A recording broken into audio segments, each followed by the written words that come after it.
Any airline in Nigeria that fly Wasiu Ayinde, popularly known as Kwam, the popular Nigerian Fuji musician, will lose its license. The Minister of Aviation has given that warning. Anyway, let me explain.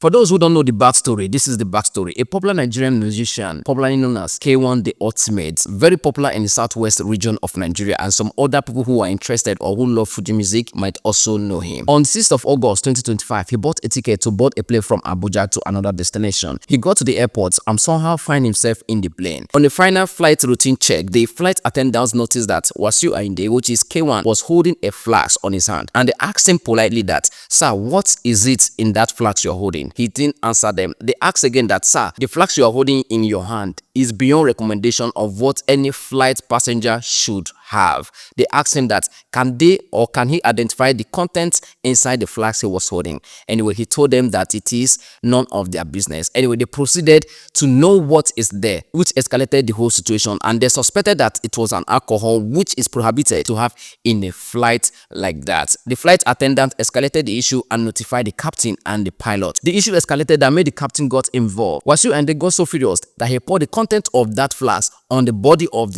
one of the captain and flight attendant, allegedly. So that resulted to the captain calling the airport security on K1. The security came and removed him from the plane. But then K1 would not give up. K1 said that if he's not in that plane would not move. Now remember, the plane is fully boarded and ready to take off, but the reason why it was delayed was because of the content of his flask, and they cannot move until he identify what was in that flask or probably submit it to the flight attendant for them to keep for him, and whenever they land they can return it to him. But then he said he would not give it to them, and he poured the content on them. That resulted to them bring him down from the flight. But he wouldn't leave the plane. He said he would not leave, which made him stand in front of the plane and said the plane will not move. Now, standing in front of the plane is directly saying that you are holding the plane hostage, which is against the law. Of no circumstances should anybody, any human being, hold any flights hostage. You are endangering the life of the passenger, the captain, the flight attendant, and everybody in that airport, including yourself, which K1 already broke the law. Anyway, because he's well connected, they could not do much to him at that moment. So they tried to plead to him to leave there, but he wouldn't leave. At that point, he has already broken multiple laws that require him to be cuffed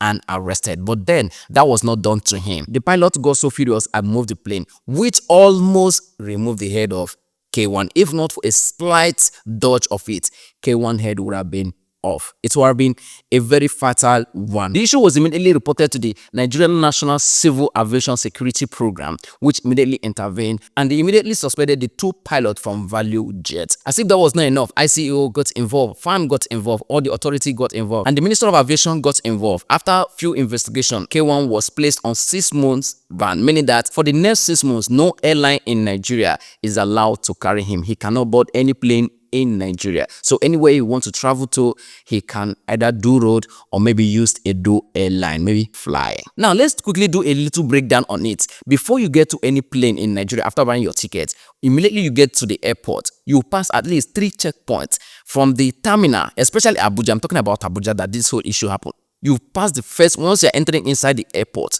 your back, everything will be scanned. The question is, how did K1 pass with that content or that flat in that first place? Okay, let's assume he passed it in that first place. The second place, after getting your boarding pass, when you get to the upstairs or when you finally be waiting for your flight to be announced, you will pass another checkpoint where they'll scan everything. In fact, you even have to remove your shoe. Another question is, how did K1 pass that place with that flags and that alcohol? How did they pass there? Now, the final checkpoint, which is the third one, before you enter the plane, that they will check on you, check you, you have to raise your hand and up. How did they pass there that he entered the flight with that flags? That is the question, because it's not only the pilot that will be suspended here. Those security people who saw him through all this journey should also receive the punishment, because of course, big manism is what is causing this whole issue. Don't also forget that Wasiu Ayinde was also pictured calling the president, maybe not really when the issue was happening, but one time ago. Thank you, sir.